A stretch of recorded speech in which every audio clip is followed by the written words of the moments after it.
So this happened last summer, 2016, when I was waiting for a friend to come over to my apartment.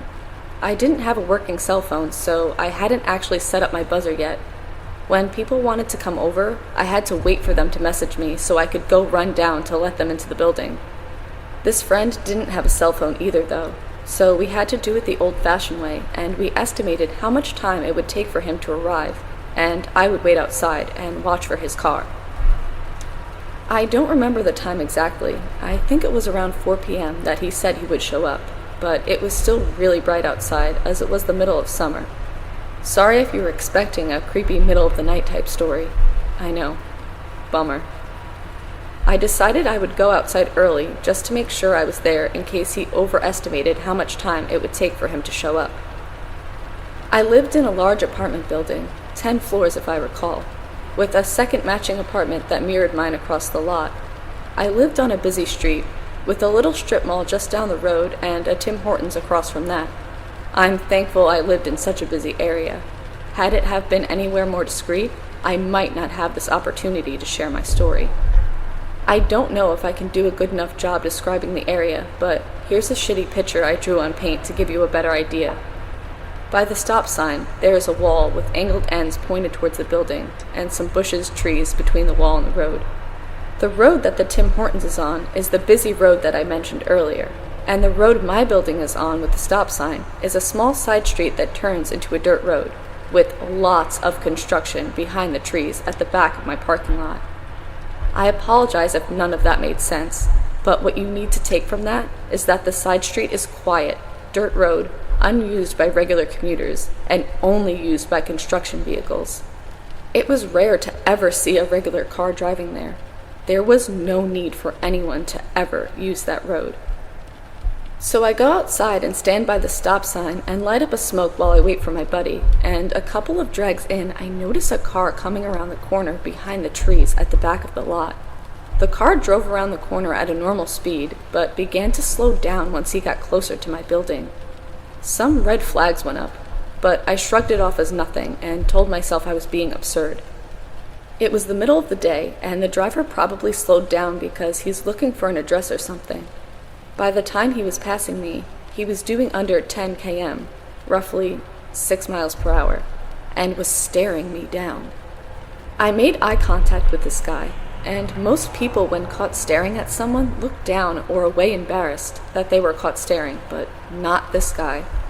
He just looked me dead in the eyes and continued driving past. I was pretty uncomfortable with this, mainly because I was standing so close to the road, so as he drove past, we were able to get a good look at each other. If it weren't for him being inside of a vehicle, he could have reached out and touched me. Now, because he was so close, I was able to get a good look at him, and this also gave me the creeps. His appearance set up even more red flags. If you've ever seen Ederum, he looked a lot like him. Also, he drove what I believe was a 1992 Volvo 960, and it didn't exactly do him any favors either. The car kind of screamed, "I'm going to make a lampshade out of your skin." The reason I think I know the exact car he drove is because he passed by enough times that I have the image of the Volvo symbol and the diagonal line across the grille of the car burned into my mind. After this happened, I spent hours with my partner on Google Images trying to find the car I thought he drove. At first, I thought it was a Buick. But I digress. After he drove past me, he turned right and headed towards the Tim Hortons. Once he passed my building, he was out of sight, and I assumed that would be the last of him.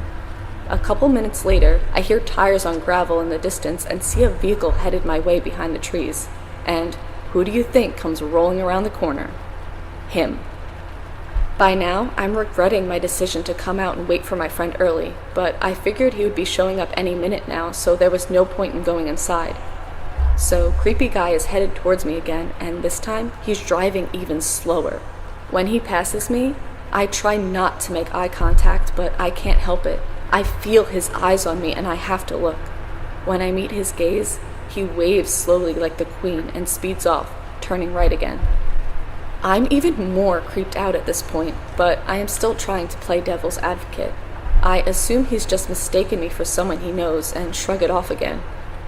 I light up another smoke while I'm waiting to try to calm myself down, and here comes Creepo again around the corner.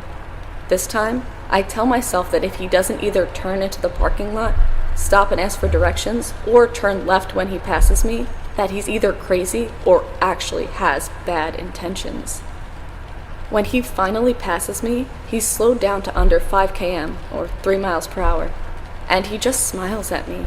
His smile sent the biggest chill down my spine in broad daylight, close to a busy road, next to a large apartment building packed full of people. It sent a chill down my spine. The rest of the red flags went up. Alarms started blaring, lights flashing. Everything in my body was screaming at me to get the fuck away from this guy. I moved a bit further away from the road and the stop sign so that if he were to try something, I'd be closer to my building and might have an easier time getting away. I also continued to tell myself that I was crazy and ignore my intuition. I figured he was a senile elderly person who may not be in their right mind, or he was really, really lost and a tad socially retarded. Either way, I told myself there was no way he'd be coming around the corner for a 4th time. I was wrong.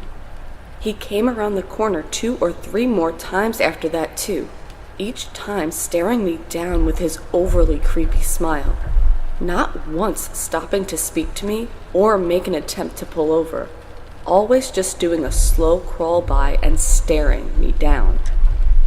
I waited for him to pass me once more, and when he was out of sight, I ran to the other side of the wall and hid behind the angled part and the trees.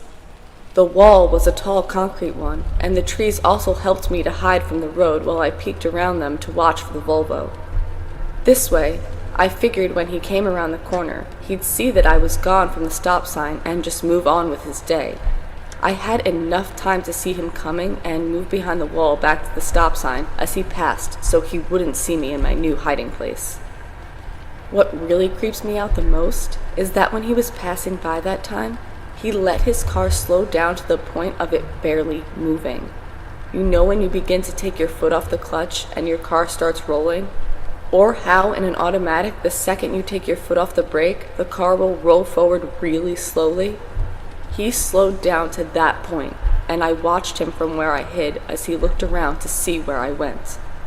He didn't come back after, which only adds credence to the fact that whatever his reason was for circling my building so many times had something to do with me. I have no idea what his intentions were, but I'm glad it was the middle of the day and I was next to a busy street. So, Edarem number 2, let's not meet.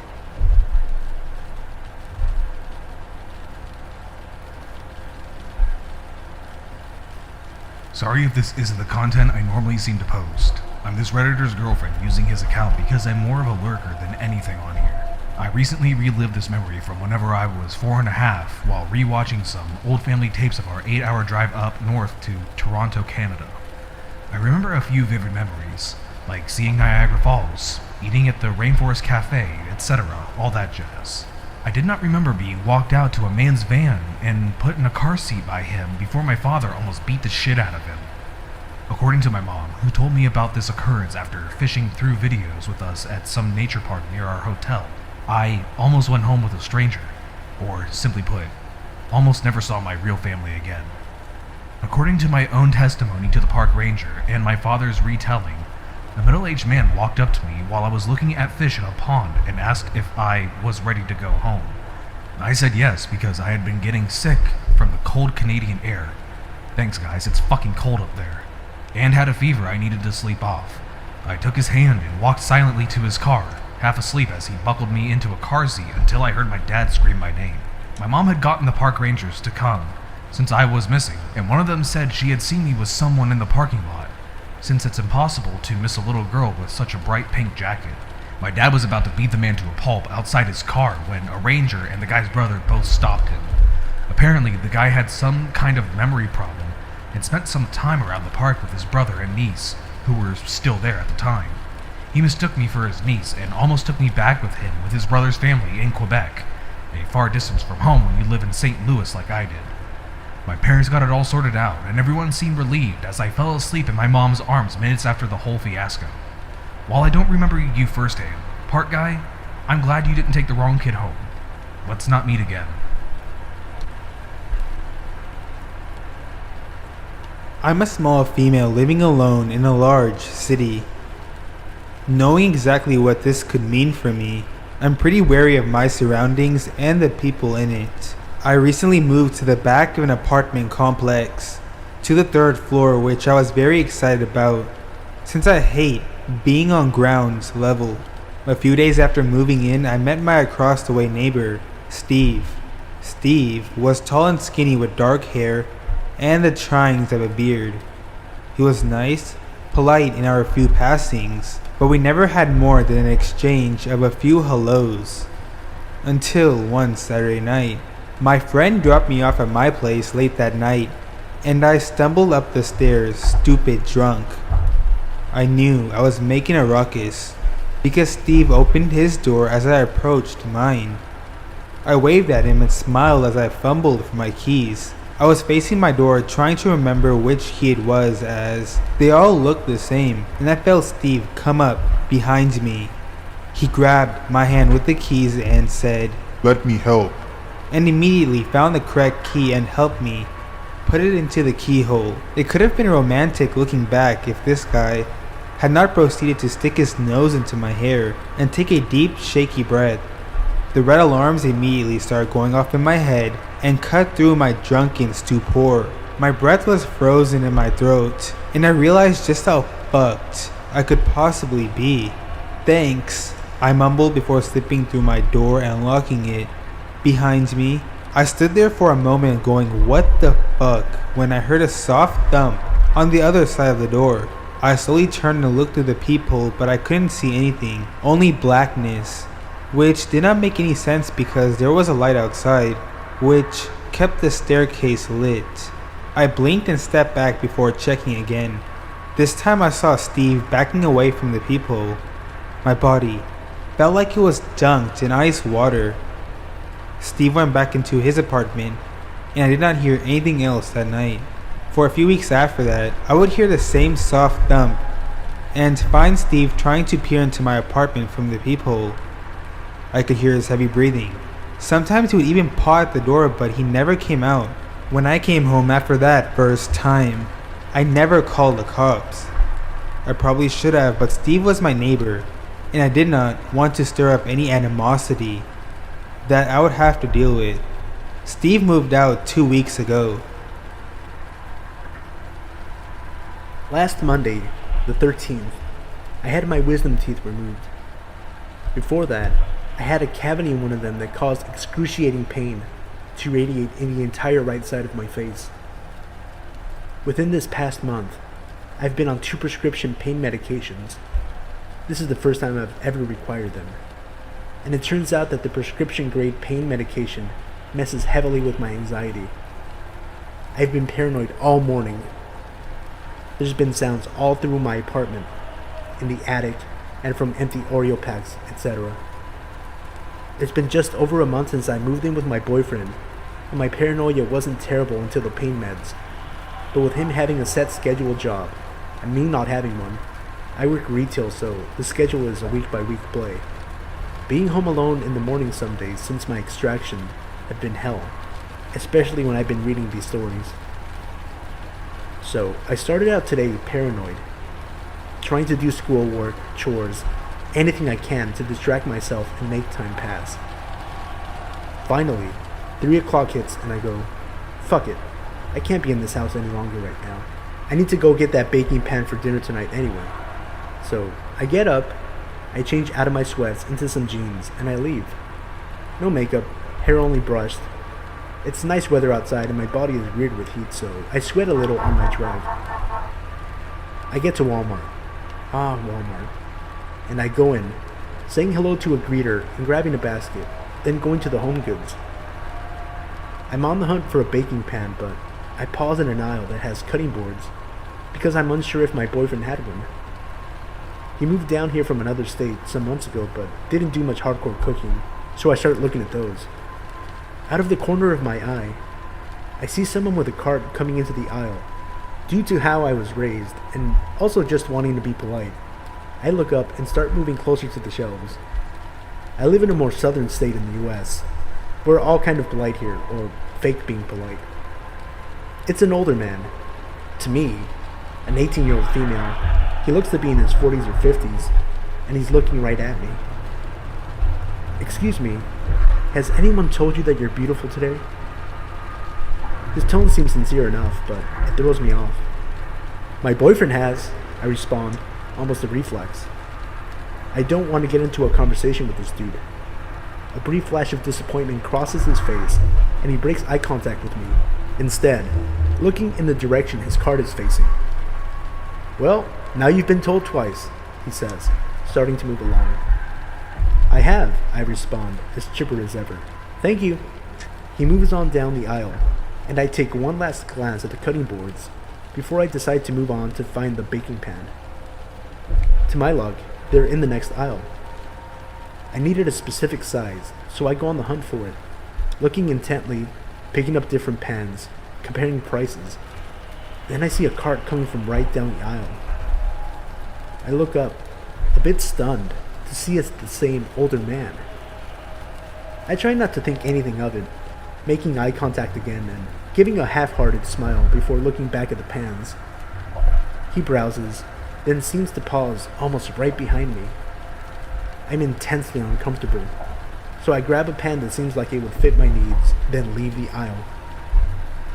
Something in me, a mix of my desire for a cutting board and the curious part of me wondering if I was being rational in my thinking of this guy being a creeper, decided to stop again in the cutting board aisle, the one where the dude told me I was beautiful. Lo and behold, as I'm looking again at the cutting boards, from the aisle mouth closest to me, the dude comes down. I look at him again, then go back to looking at the cutting boards. He walks down the aisle. I choose a cutting board, decide to have a glance at the knives above them, and see from the corner of my eye this guy turning his cart around and coming back towards me. I look more intensely at the knives now. I pick them up, look them over, wanting him to just see what I'm looking at, because I can feel his eyes on me. He's moving slowly. His cart gets right behind where I am and pauses. I can feel him either looking at the knives over my shoulder or just looking at me. I can't stand it. I put a knife quickly in my basket and I dart off, not looking back. I ended up going to the self-scan at the other end of the store than I was parked and took the long way out to my car, just in case. I'm still not sure if I'm just being paranoid or if I had a reason to be freaked out, but seriously, older man from Walmart, let's never meet again. Was going to no sleep this until I realized that was a fictional sub. This is an actual experience that makes me peep out of my kitchen blinds every morning before turning on the light. Cut to the encounter. It's dawn, so still a little dark even though all of the blinds are open in the kitchen. I flip on the light and start feeding the cats as usual. Through the glare on the window, I think I see someone in my backyard, which wouldn't be unheard of as the older lady rents the guest house behind me. She has her own fenced area though. I get closer and lose my breath as a scraggly middle-aged stranger is in a robe in my backyard, staring at me. He's standing perfectly still and doesn't look away, which immediately struck me with a, oh shit, I'm in a horror movie feeling. I stared back for a bit and realized he was looking at the house, not me. I rationalized thinking maybe he's the older lady's overnight guest and got confused about her living arrangement. Maybe he thinks I'm an intruder? So I step out back and give him a, "Good morning, how you doing?" as I walk up and try to determine his eye line. He answers back normally, as if nothing about his situation is weird. Note, he has not made eye contact. He is still staring at the house. I then voice the classic passive-aggressive suburbia threat. "Can I help you?" I'm your neighbor. I think my kid's toy is on your roof. Two things. I know my neighbors. He was not familiar. Also, what kid lands a toy on a roof at this hour? I tell him I'll go up and check after work, kind of shooing him out. He doesn't move, just keeps staring. I repeat, "I'll check after work. You can go. Which house are you? I'll leave it at your door. What is it?" He's silent for a moment as I grow more irritated at his lack of response and more creeped out. Finally, he replies. Oh, I'm just a couple houses that way. He lackadaisically points in no discernible direction. I say okay and again ask what his kid lost. He speaks again. Really, I could get it if I could come in and go out that window. He points up at an attic vent. No, that's not really a window. I promise I'll check later. Have a good day. Again, trying to politely shoot him. I've now edged myself over to a loose board from my firewood pile that I could use as a weapon. He continues to stare at the house. His eyes haven't moved yet. I pick up the board and pretend I'm moving it to a table behind him, so I can put him between myself and the fence gate, his hopeful exit. As I'm doing that, he breaks the trance and walks towards my back door. I'm pretty much done with niceties at this point. I run up to block him, board in hand, and deliver the weakest intimidation speech ever. Look, man, I don't know who you are, but I'm sorry. Maybe I don't remember you. It's early, but I can't let you in my house. Please, I'll look on the roof later. He raises up his hand as if to say, no, I don't mean any harm, and tries to put it on my shoulder. I sidestep and put a few feet between us. He speaks again, in a dazed tone. I'm sorry. Maybe if I could just use your ladder, I can get up there. I get a little more confrontational and raise the board to show it, not cocked, but visible. Dude, I said I'd look later. Please leave. I have to get ready for work. He turns, saunters, and looks at the house again, now back to his original spot, in a trance again. Please leave! My yell rolls off him. He isn't even listening, but after a yawn, he does casually make his way back down the side of the house. At this point, I dart back inside and watch him from the windows, cell phone at the ready. He leaves and shuts the gate behind him effortlessly, which, by the way, is hard to do. My friends still haven't mastered the lift and pull gate locking move.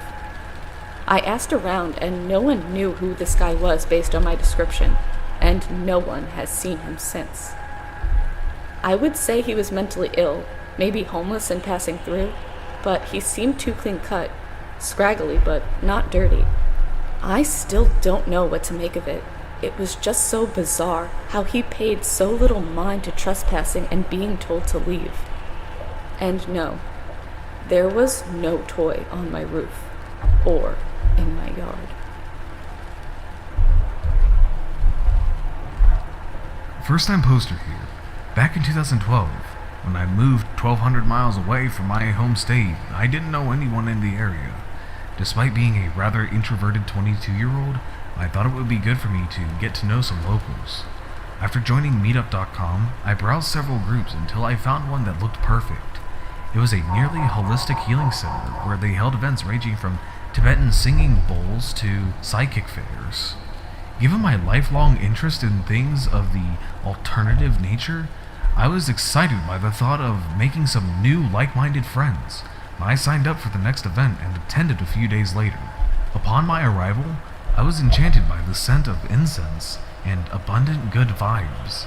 The owner was warm and kind as she introduced herself and the other attendees. Everyone I met was genuine, inclusive, and made me feel very welcome. I am someone who is incredibly close with my family, and it was my first time living alone and far from home. For these reasons, it was wonderful to feel such an instant connection with others. I had a great time getting to know everyone, and before I left, the owner, Rebecca, invited me to come back. That turned into me frequenting the center 4 to 5 times a week. Early on, I met a guy named Ronnie at a Reiki circle. Reiki is a Japanese relaxation technique. He was a middle-aged man who was at the early stages of balding and kept his long hair in a ponytail. His skin was tan, and he was in good shape with muscular arms. Compared to my petite frame, he towered over me at about 6 feet tall. Following the Reiki, everyone would always hug one another and chat. Rodney was the first to come over and give me a very long, tight embrace. As we spoke, he told me how he was a single father and introduced me to his teenage son. The three of us hit it off immediately. Rodney and I seemed to have a lot in common, from our love of raw vegan food to scuba diving. It felt like I had met a kindred spirit, and the energy he exuded was calm and peaceful. He was easy to trust and open up to. Over the coming months, I became Reiki certified and was spending a lot of time at the center. There was a core group of us that became inseparable. Rodney was part of the gang. We would hold full moon ceremonies at the beach, drum circles at night, and healing sessions by day. Once a week in the evenings, we would go to Panera to get some tea and enjoy each other's company. All in all, it was a very fun time in my life. As time went on, I would see Rodney often. We would meet at farmers markets. I volunteered to help him run a haunted house attraction he was managing, and attended his yoga classes while he was getting his instructor education completed. Rodney and I developed a deep friendship, but nothing more than that. After all, I didn't have those feelings for him. I never got the impression that he did either, and I was close with his girlfriend, who he seemed to be very much in love with. If anything, I would say he was more of a fatherly figure to me. For all of these reasons, I let my guard down. Years later, the lease on my apartment was ending, and I decided to move in with my boyfriend, who lived about 40 minutes away. The distance, combined with a busy new job, left me with less and less time to visit the center. Eventually, I stopped going, other than the occasional trip to their little gift shop to buy sage and crystals. Rodney and I kept in touch a bit through Facebook, mostly him liking or commenting on my photos. Life happened, and it had been about 2 years since we had last seen each other in person. One day, I was on my lunch break at work and went to a nearby grocery store to get some summer rolls. As I walked by the coffee bar, I saw Rodney, and his eyes lit up while he opened his arms wide. I was given one of his infamously long hugs while he slowly rocked back and forth. He told me I looked great, and we caught up on what we'd both been up to since we saw each other last. I explained how I had started another job not far from the center, so I'd be in the area again. He told me that he and his girlfriend, our mutual friend, had broken up. Apparently, she was incredibly needy and insecure, which seemed untrue, as I knew her pretty well. Then he started to tell me about his new business plans to teach rich older women yoga after they are lonely and neglected by their husbands, so they want to be touched. Taken aback by his intentions, I continued to listen as he went on. I have a private studio space now. You should come by sometime. We could lay naked in the sun and do some stretches. It would be very healing. I was beginning to feel uncomfortable. Then again, I thought perhaps I was overreacting. After all, this guy was a total hippie, so it probably didn't seem strange to him. Myself, being flustered and unsure of what to say, said, Cool. Pulls out phone. Oh, hey, I'm running really late for work. I need to get going. It was nice seeing you. He leans in again to give an awkwardly long hug, and then kissed me, on the lips, something he had never done before. A few weeks passed by, and Rodney had sent me some texts and Facebook messages about getting together. I lied and said I couldn't because I was very busy with my job. Although I felt creeped out about the whole situation, I tried to rationalize with myself that I was being overly dramatic. After all, I had known the guy and his son for years, and he had never done anything to betray my trust. Despite avoiding that grocery store since we had last bumped into each other, I had to go back a couple weeks later to get a specialty item. Since it was a different day of the week, I was certain I wouldn't see him there. Wrong. Avoiding the coffee bar area, I made my way through the back aisles. Suddenly, I felt a hand on my shoulder, followed by Rodney saying my name from behind me. Despite being unable to shake the anxiety I was feeling, I slowly turned around with a forced smile and said hello. Once again, there was another long-ass hug. He then told me he wanted to hire me for a project he was working on, knowing that I was having a bit of a tough time financially. I have a vision for the space I'm working on. I'll do yoga poses naked and have them shot in black and white. I'll hang the pictures in the studio. I want you to be the photographer. He knew fully well that I used to be a photographer. I paused for a moment, and I told him I wasn't sure I would be able to do it. Most of my equipment is still up north, and I don't have the lenses I would need. Another lie, but I really thought we were friends and didn't want to jeopardize that with some weird Leo, Kate, Titanic-ish photo shoot.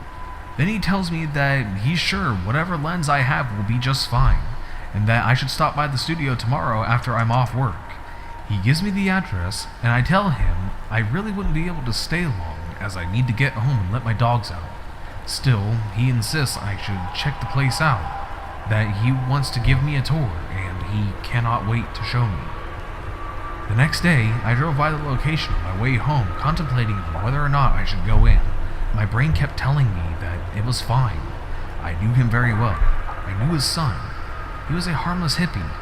But then why couldn't I shake the uneasy feeling in the pit of my stomach?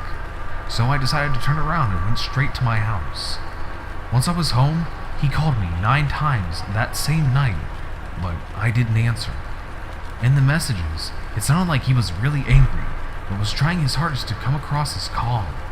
The following day, he called me 14 times, mostly just calling and hanging up repeatedly. After about a week, the call stopped completely, and I put the whole situation in the back of my mind. Fast forward to a few months later, I'm at the center chatting with my friend Rebecca, who owns the place. We were chatting up for a while when I asked her if she has seen Rodney lately. Her eyes became stern, yet panicked. He's not allowed to come here. We need to stay away from him. She warned.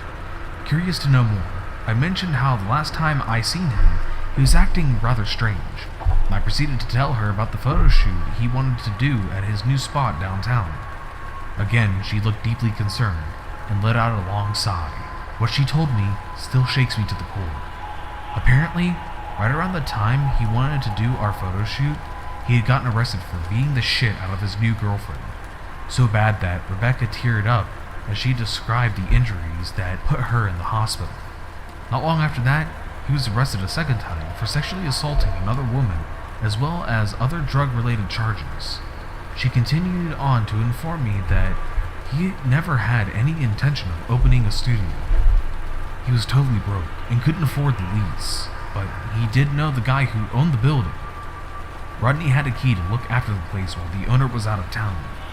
Rebecca knew all of this because she was good friends with Rodney's ex-girlfriend, who told her everything while she was in the hospital. My mouth dropped and my heart sank when I heard all of this. The person that I had known for years had attacked women and purposely fabricated a story to get me alone with him. One of the scariest parts to me is that I'm usually such a good judge of character, and he had me completely fooled for a long time. It really made me question my instincts and gave me a lot of trust issues. At least in the end, I didn't listen to my gut feeling. Not to be dramatic, but it could have saved my life. It's terrifying to think of what his intentions were for me that day. In retrospect, I can see other situations that would have been red flags. I guess hindsight really is 20/20. Looking back, there were things that I overlooked which all make perfect sense now. Maybe for some, the outcome seems obvious, but at the time, I really thought he was a great person. Perhaps my younger self was naive and too trusting. All things considered, I can certainly say that I am much more cautious now. I'm sharing this story in hopes that even just one person will learn something from my cautionary tale. And Rodney, please, let's never meet again. I'm from the Netherlands and live with my boyfriend. This happened to us a year or two back, when we had just started living in this small apartment. Now, this guy had always been a bit odd, but I had lived in bad neighborhoods, and he hadn't done more than make noise before. It's the middle of the night, and we're all asleep when my dog starts barking, waking me up. I vaguely hear some sort of scratching sound in the living room, and I decide to wake up my boyfriend. He goes to check it out, and it's our upstairs neighbor, trying to pry open the tiny window in the kitchen area. He starts talking about how we threw garbage on his balcony. He lives above us, so that would be a feat. My boyfriend sends him away, seeing he was obviously on something. A few hours later, I wake up to walk the dog and see a fire truck outside our flat. Someone had set an apartment in the next flat over on fire. Luckily, the occupants weren't home and a resident of our flat had alerted everyone. Surprise, surprise, it's creepy upstairs neighbor. We instantly knew it was him, and apparently, he'd set our underground dumpster on fire the year before, so he was locked up almost immediately. Now we tend to sleep through a lot, so we're lucky our little pup started barking, or we probably would have died. Creepy upstairs neighbor. Let's not meet. One day when I was younger, my mom and I visited my aunt's apartment. It's a giant looking house with a side driveway that leads around the back to a small parking lot for tenants, with the house entrances being off to the side, facing away and hidden from the busy street. I don't remember how old I and my cousin, my aunt's daughter, were, but to the best of my memory, we were both somewhere around the ages of 8 to 12, with her being slightly older than I. It was still midday, and we were all hungry. So my mom and my aunt decided to go shopping, and were then going to pick up pizza on the way back for us all to eat. Me and my cousin were ecstatic, as we loved pizza. Our parents left, and me and my cousin stayed and watched TV with the volume really low while browsing on her laptop. It's probably about 25 minutes after our parents left when we started seeing the front door lock shaking. We thought our parents were back home, but then we noticed something suspicious. Instead of the locks of the door quickly turning as if our parents got back, we instead saw that the locks were very slowly turning to unlock. We suddenly both realized it wasn't our parents, and definitely an intruder. We both stared at the front door silently, freaked out and frozen. I always thought those horror movies where the actors stand frozen in fear like idiots were fake, but it was this moment that proved that idea was wrong. As we both stood there frozen in horror, we both saw the top lock finally turn all the way after what felt like half a minute. Then we started to see the bottom lock slowly start to turn. The door was probably half a second from being unlocked completely, when suddenly, my cousin breaks free from being frozen in fear and sprints to the door and turns both of the locks to prevent the door from being opened. We dared not look out the second-story window to see who was trying to get in.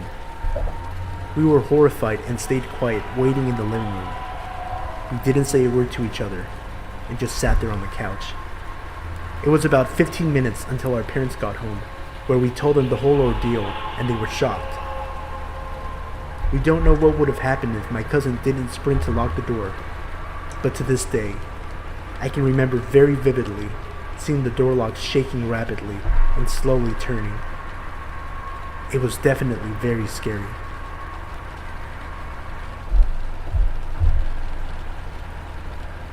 I grew up in a small city, so when I moved into the mountains in Colorado, I took the opportunity to go on a fair amount of walks out in the woods all around my house. For the most part, I would only walk the woods behind our house, since we had a very large property. One day, feeling bored of the woods behind our house, I asked my parents, and they told me I could walk the woods across the street. I excitedly rushed out to go walking across the street. As soon as I got to the edge of the woods, though, I was already a bit unnerved. On the ground, I saw the shell of a bullet. I felt especially frightened because I have a fairly irrational fear of guns, but I decided to get over my fear and continue on because the case was obviously old, covered in dirt and such, and we lived by a big hunting town, so it was to be expected. The next weird thing I came across was a pile of deer hair. I, obviously not knowing much about hunting, saw it and thought that a doe must have laid there when she was having her babies. At that moment, I was excited, not realizing that the hair was most likely the result of a deer being shot in that spot. The final, weirdest, and worst thing I found was at a clearing in the woods. A clearing I didn't realize was on a person's property at the time. As soon as I got out of the clearing, I saw a large block of styrofoam with 2 iron rods stuck through it to keep it standing in place. It was full of bullet holes. Looking around, I noticed deer bones scattered around, and the bones of some other animals, including a full set of some small animals' bones, laying on a rock beside the styrofoam. Confused and not quite sure what I had found, I decided to go and get my parents. When I got them to come, I first showed them the pile of hair, and they pointed out to me how it was probably where a deer had been shot. Then, I led them to the styrofoam, and the first thing they pointed out was that they were right in someone's front yard. Mind you, it was a giant front yard, and the house was small, off in the distance. After looking at the dead animals, we noticed two things. Not only did one of the animals have a chain around it, chaining it to one of the poles that the styrofoam was on, but some of the animals I couldn't recognize at first were obviously domestic cats and dogs. At the end of the day, all we could do was walk home. It sounds terrible, but the animals were obviously dead for a long time, and we believe they were killed by the crazy former owner of the property we were on. The owner was long gone, and the police force in our own town was so small and poorly trained that they probably would have simply gotten mad at us for being on someone's property and not really care about what we found. I'm sad that we couldn't do more, but I genuinely believe no justice would have come of calling the police.